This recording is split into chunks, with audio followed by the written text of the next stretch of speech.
Hello and welcome to 2-Minute Design. I'm Dage and today we're going to use the Adobe Capture app on the smartphone to convert a hand-drawn shape into a vector shape.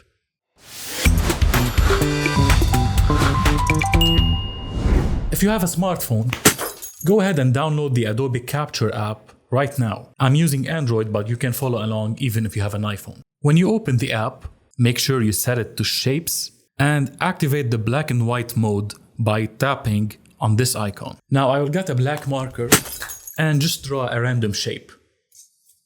I'll use this slider to adjust the amount of details and then I will capture the photo.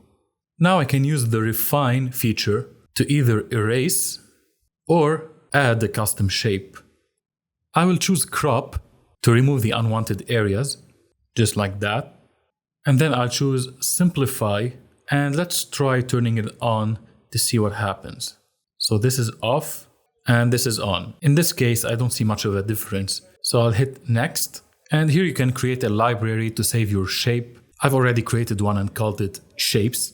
I will change the name of the shape to hand drawing and then hit save. Now let's open Adobe Illustrator on the computer, create a new document, and then open the libraries panel.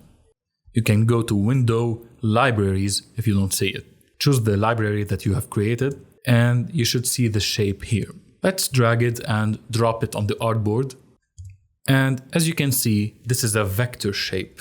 So enjoy zooming in as much as you want. It simply doesn't pixelate, unlike your face.